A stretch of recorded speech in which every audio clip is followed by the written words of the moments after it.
You are listening to the Overthinkers Guide to Joy, Episode 6. This week, I'm going to talk about another one of my favorite daily habits to help manage my overthinking brain, the power of the pause. Let's get started. Hey there, you are listening to the Overthinkers Guide to Joy. This is a podcast for overthinkers, overachievers, perfectionists, type A, stressed out, anxious people who just want to calm down and feel better.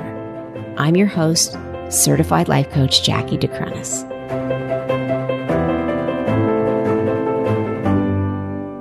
Hey there, and welcome back. So I was thinking, as a classic overdoer, overthinker, I have a confession to make, which is I am still guilty of not mastering the art of doing nothing. Now, as you all know from my previous episodes, I am a daily meditator. I learned to meditate almost 5 years ago. I do it every day. And it was one of the most difficult things that I learned. And it is one of the things that I cherish the most in my daily practices. But that said, outside of my meditation, which I don't consider doing nothing, I consider it a very active practice, but it is doing nothing from the standpoint of being in stillness. So, but it is, like I said, it is an active practice. But the art of doing purely nothing, remembering to take a pause outside of just meditation, which I schedule and I plan to do every day, this is something that I still struggle with. And illustrative of that fact, I had a really bad headache last weekend. It started on Friday. I had a stressful day and things kept interrupting my day. And I felt my shoulders creep up to my ears and I could just feel the tension mounting in my neck and in my shoulders. And by the end of the day, I had a full-blown headache. I didn't sleep well because I had a headache. And then, as you know, when you're fatigued, that doesn't promote great wellness either. So it was just an all weekend long sort of suffering. And by Sunday morning, I got up and I fed the dog and drank a glass of water and took 2 Tylenol and went back to bed, which is something I don't do very often. And my daughter came in about a half hour after I had been resting or trying to rest.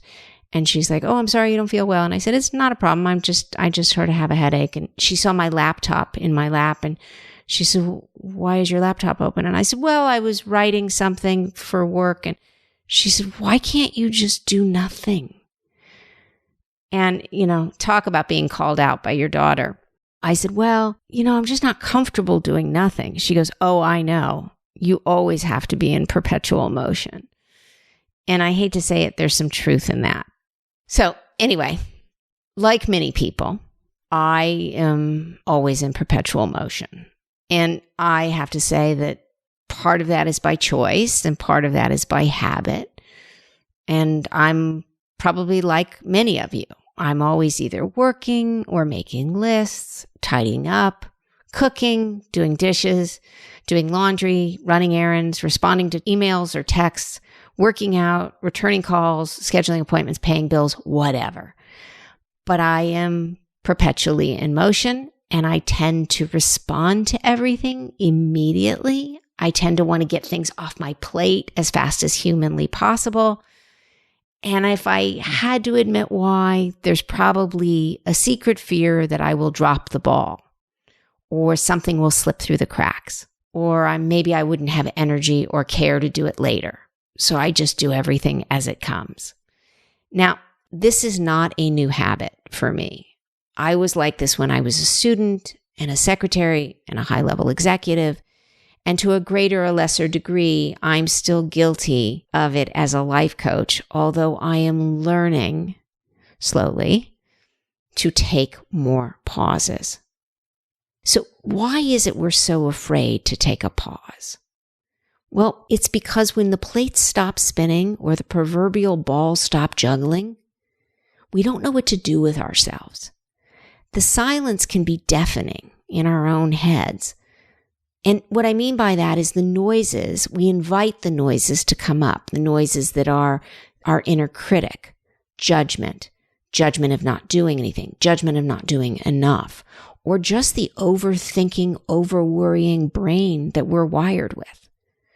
So people avoid this by always being on the go, whether that's social plans, traveling, activities, concerts, dinners, parties, or other people manage their fear of silence by always having a distraction, social media, mindlessly eating, television, video games. And for many of us overthinkers, overschedulers, over-everythingers, we're managing our fear of our own thoughts by just simply not taking a pause. Because a pause feels like a scary abyss. And it's why so many people are hesitant to meditate. Because the most common complaint is, I can't be alone with my own thoughts. But what if taking a pause was where all the magic happened? What if we got comfortable in the silence to find a new level of insight or creativity? There's a theory in dream analysis that if we're being chased by a monster and you can recognize that you're in a dream, by just turning around and facing the monster, you come to realize it can no longer hurt you. Well, maybe taking a pause is kind of the same thing. There's power in the pause. So when I have taken an extra moment to respond to an email or a text, that is, I've taken a pause, or when I've not rushed to get everything done, or when I've sat quietly or laid down for 5 minutes, or meditated, I find greater peace in my mind and my body. We're so afraid of pausing because we're afraid of losing momentum, or we're afraid somebody will judge us. We're afraid that the pause will cause us to lose too much time. But sometimes taking a pause creates more time. Because pausing can bring clarity. It can bring enlightenment. It can bring peace. And that can be a time saver. So the monster that is chasing you is your own imagination, your own overthinking brain. And by letting it chase you to run faster and not honor your mind and body in stillness, it wins. Because you just keep running faster and faster.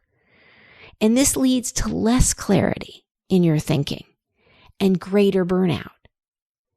Taking a pause when things are really hectic and stressful to just calm down your nervous system and acknowledge the racing thoughts and let them pass is such a wonderful gift to yourself.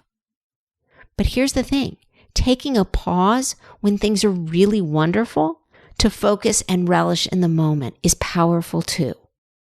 They both have benefit because they create mindfulness. Taking a pause is exactly the same thing as being mindful. Being aware, being present in the moment.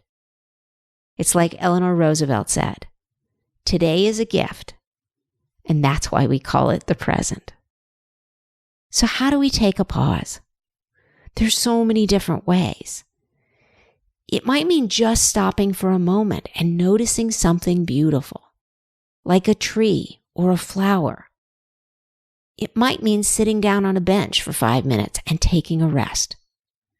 It might mean a 10-minute power nap on a sofa or in your bed. It might mean a 5-minute meditation. It might mean going outside and just letting the sunshine hit your face for a few minutes.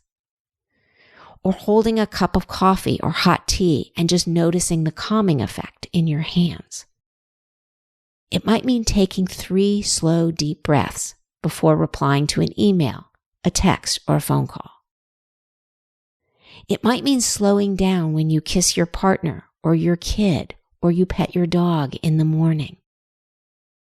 There's no right or wrong way to take a pause. And like everything, it's about learning to give yourself permission and being willing to press the reset button. And by practicing this every day in little mindful ways, you're giving yourself a gift.